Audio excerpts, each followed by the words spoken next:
In the name of God, Father, Son, and Holy Spirit. Please be seated. Good morning, everyone, and happy Memorial Day weekend, if you can say that.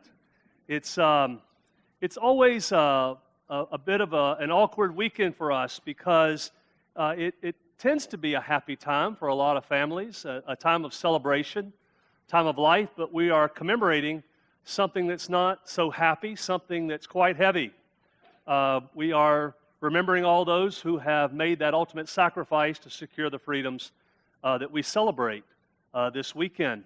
I was amazed this past week thinking about Memorial Day weekend and thinking about this particular gospel text that the Lord gave us today. I was just really surprised by it because it just works so beautifully. The two work so beautifully together.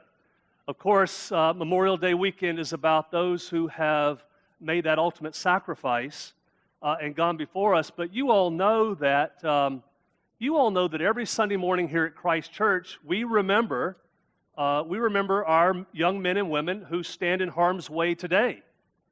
We remember those folks who are serving in our military, our armed forces across the world. Every Sunday morning, we remember those. And one of those came to mind for me. We came to mind because he's become a good friend over the years.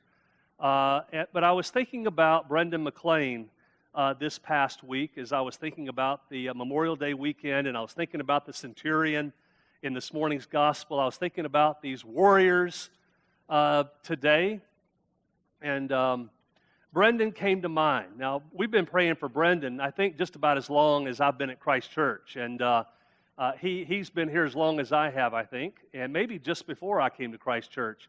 Brendan is the commander of a fleet of destroyers, and somewhere in the world. Sometimes I know where he is, and sometimes I can't know where he is. Right now, I don't know where he is, but we try to stay in touch with each other as best we can. Brendan is, what makes Brendan so extraordinary to me is the way that he has answered the call to serve his country, certainly. But what makes him such a unique human being, such a unique creature, is the way he balances that calling with an equally great and high calling on his life that comes from his God. I believe a higher calling that comes from his God. He is a man of God. He is a man of faith. That feels good, doesn't it, to know you've got a commander of a fleet of destroyers somewhere who is a man of God? And one of the things we've talked about is how heavy it is for him to balance those two callings in his life. You can imagine how heavy that gets for him at times. Some of you will remember Brendan because he was the one who, I guess several years ago, I can't quite remember, Brendan was the one who was somewhere out in the Persian Gulf area years ago, and he was in Bahrain, and he befriended a bookstore owner in Bahrain. Do you remember? And it was he was trying to sell. He had Christian Bibles on his shelf, but he was out of the English Christian Bibles in English. And so Brendan made contact with us here at Christ Church and said, "Rick, can you get us some English Bibles to Bahrain?" Oh, well, sure.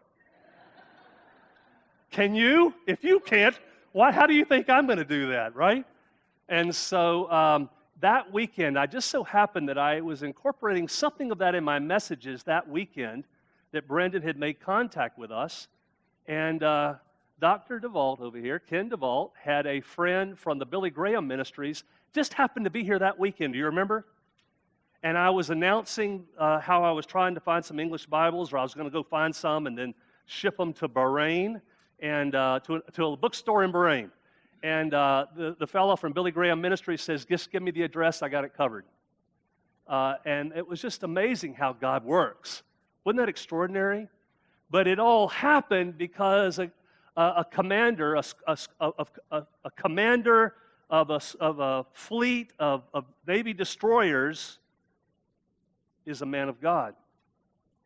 He's a man of faith. That is critical. That is significant to his life. He makes every decision not just as a naval commander, but I think even higher as a man of God. And that's really what we have before us this morning. It's what makes this centurion, I think, so attractive to us today. I would love to meet this guy. He just seems like such a great guy. What an awful office to be a centurion in the Roman army. Obviously, he's done many things in his life that he's not proud of. You can be sure that weighs on him. You can be sure that calling is one that the orders he receives are not always orders he agrees with. But he's a ranking officer. He has 100 or so soldiers that serve under him. He's a significant player there in Capernaum this morning. As Jesus makes his way into Capernaum, this centurion, of course, hears about it. And what makes this centurion so beautiful to us is the way that this warrior cares about his servant. He doesn't just value him as property. As one translation says, this servant is very dear to him, very dear to his family. And so this centurion is so concerned about this servant this morning that he cries out for help. He hears that Jesus has come to town, this extraordinary preacher and miracle worker, this one who's come from God.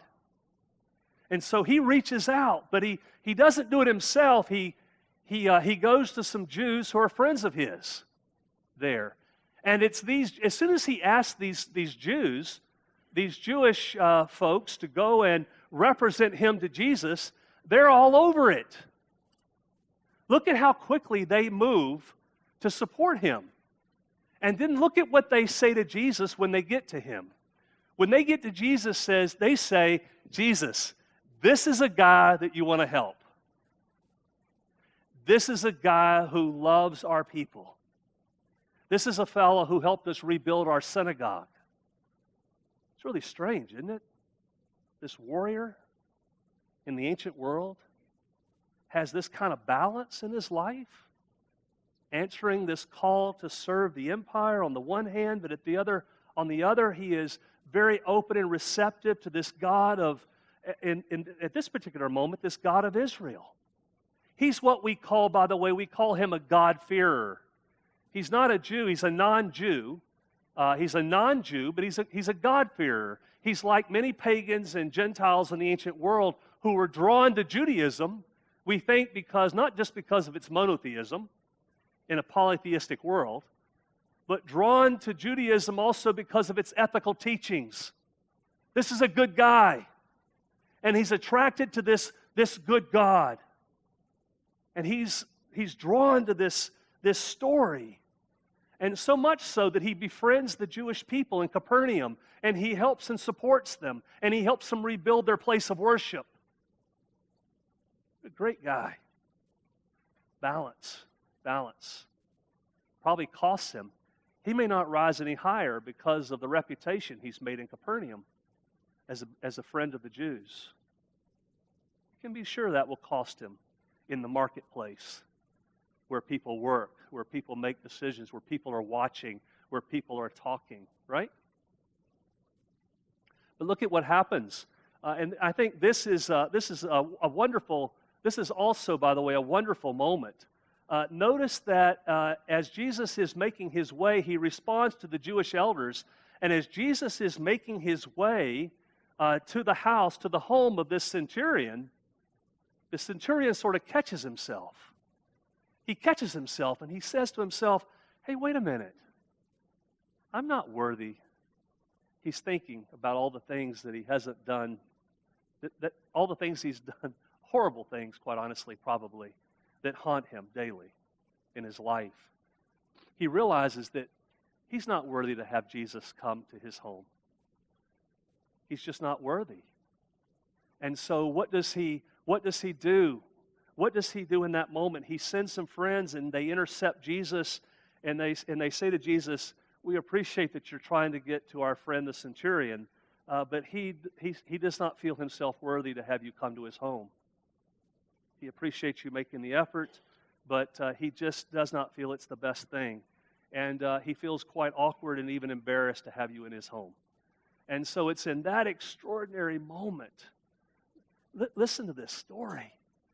A man who loves the people around him, a man who loves his servants, a warrior who loves the Jews, a man of humility and great integrity, who is very much in touch with his unworthiness.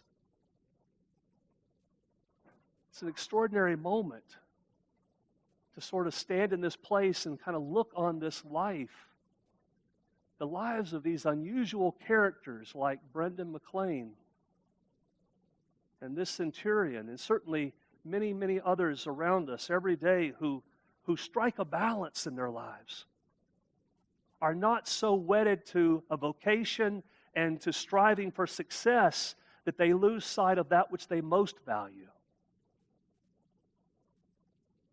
These are people of balance.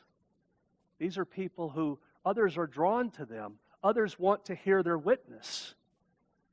They want to be more like that in their own lives because, especially when we're out of balance, you know what I'm talking about. Same is true for clergy. In the past couple of weeks, I've had more meetings in the past couple of weeks with professionals, men and women who wanted to come in and talk about this very thing.